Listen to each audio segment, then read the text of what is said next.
नमस्कार, आप देख रहे हैं जनता टीवी और मैं हूं आपके साथ अभिषेक। वक्त हो गया ताबड़तोड़ खबरों का। शुरुआत करते हैं फटाफट अंदाज में। देश दुनिया पर दशकों तक राज करने वाली सुर की रानी लता मंगेशकर का निधन हो गया। 92 साल की उम्र में लता मंगेशकर ने अंतिम सांस ली। लता मंगेशकर के निधन की खबर से मनोरंजन जगत में सन्नाटा पसर गया। लता मंगेशकर लगभग 1 महीने से बीमार चल रही थी। देश के सर्वोच्च अलंकरण भारत रत्न से सम्मानित मशहूर गायिका लता मंगेशकर के निधन पर देश में 2 दिनों का राजकीय शोक घोषित किया गया। जानकारी के अनुसार इस दौरान राष्ट्रध्वज आधा झुका रहेगा। 8 जनवरी को लता मंगेशकर कोरोना संक्रमित होने के बाद लता मंगेशकर को मुंबई के ब्रिज कैंडी अस्पताल में भर्ती किया गया था। लता को कोरोना के साथ निमोनिया भी हुआ था। लता दीदी की उम्र को देखते हुए डॉक्टर्स ने उन्हें आईसीयू में एडमिट किया था। इलाज के दौरान बस 2 दिन के लिए लता मंगेशकर को वेंटिलेटर से हटाया गया था। फिर जैसे ही उनकी तबीयत बिगड़ने लगी, फिर से लता जी को वेंटिलेटर सपोर्ट में रखा गया, जिसके बाद उनका निधन हो गया। लता मंगेशकर का म्यूजिक इंडस्ट्री में योगदान अतुलनीय है, इसे कभी नहीं भुलाया जा सकता। 78 साल के करियर में लता मंगेशकर ने 25,000 गाने गाए। लता को कई सारे पुरस्कारों से भी नवाजा जा चुका था। वे 3 बार नेशनल अवार्ड विनर रही थी।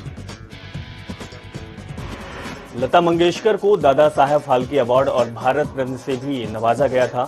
लता मंगेशकर ने 5 साल की उम्र में काम करना शुरू कर दिया था और इसके बाद उन्होंने कई शोहरत अपने नाम हासिल किया है। आपको बता दें कि अपने भाई बहनों के बेहतर भविष्य के लिए उन्होंने शादी तक नहीं की थी।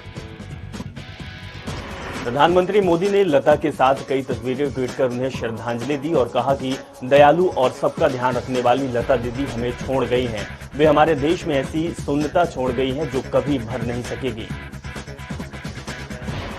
यूपी के सीएम योगी आदित्यनाथ ने स्वर कोकिला के निधन पर दुख व्यक्त करते हुए कला जगत के लिए अपूर्णीय क्षति बताया। उन्होंने ट्वीट कर कहा कि प्रभु श्री राम से प्रार्थना है कि दिवंगत पुण्यात्मा को अपने श्री चरणों में स्थान दें। वहीं रक्षा मंत्री राजनाथ सिंह ने लता मंगेशकर के निधन शोक बताया। उन्होंने ट्वीट कर लिखा कि स्वर कोकिला लता मंगेशकर जी के निधन से भारत की आवाज खो गई है। उनके गाए हुए गीतों को भारत की कई पीढ़ियों ने सुना और गुनगुनाया है। उनका निधन देश की कला और संस्कृति जगत की बहुत बड़ी क्षति है। स्वर कोकिला लता मंगेशकर का निधन होने के बाद सपा अध्यक्ष अखिलेश यादव ने दुख जताया। अखिलेश यादव ने ट्वीट कर श्रद्धांजलि दी और कहा कि लता जी को भावभीनी श्रद्धांजलि।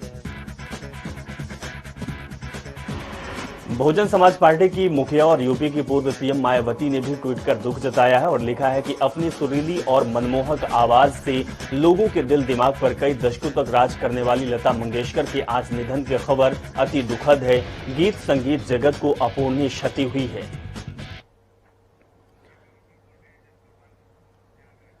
ताबड़तोड़ खबरों के सिलसिले को आगे बढ़ाते हैं।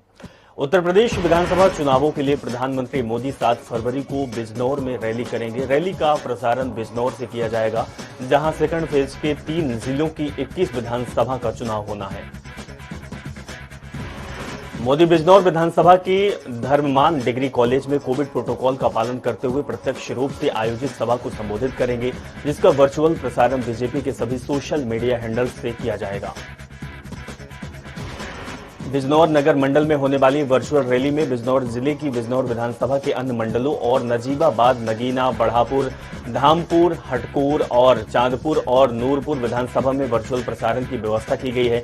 इसके साथ ही 7 को मुरादाबाद जिले की कांट में इसका वर्चुअल प्रसारण भी किया जाएगा।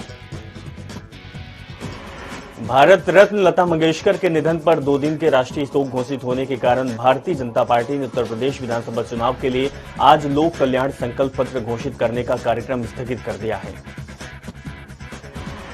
देश के गृह मंत्री अमित शाह आज सुबह लखनऊ पहुंचे और भारतीय जनता पार्टी के प्रदेश मुख्यालय में लता मंगेशकर को श्रद्धांजलि दी। आपको बता दें कि अमित शाह का आज का पश्चिमी उत्तर प्रदेश के दौरे का कार्यक्रम भी जारी रहेगा।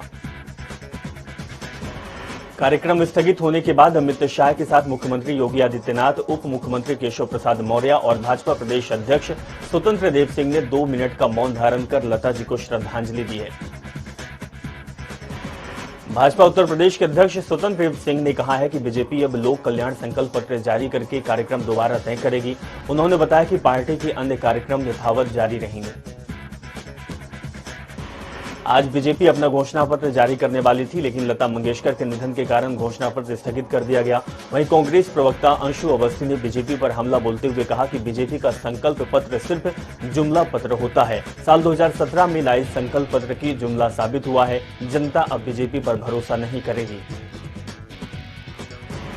वैश्विक महामारी कोरोना वायरस संक्रमण की तीसरी लहर के कम होते प्रभाव को देखते हुए उत्तर प्रदेश में भी स्कूल खोले जाएंगे। प्रदेश में 7 फरवरी से कोरोना गाइडलाइंस के तहत सभी स्कूलों में कक्षा 9 से 12 तक के छात्र छात्राओं के शिक्षण का काम प्रारंभ होगा। प्रदेश में कोरोना वायरस संक्रमण की तीसरी लहर के प्रभावी होने के कारण 4 जनवरी के स्कूलों से शिक्षण कार्य बंद कर दिया गया था। उत्तर प्रदेश सरकार ने कोरोना वायरस संक्रमण के कम होते प्रभाव को देखते हुए कल से स्कूल खोलने का फैसला लिया है। स्कूल में कक्षा 9 से 12 तक के छात्र छात्राओं को बुलाकर शिक्षण कार्य प्रारंभ किया जाएगा, जिसमें स्कूल परिसर को साफ रखना, सोशल डिस्टेंसिंग का पालन और मास्क पहनना, फेस कवर करना अनिवार्य होगा। इसके साथ ही स्टाफ और शिक्षकों को वैक्सीनेशन की दोनों डोज की भी अनिवार्यता रखी जाएगी।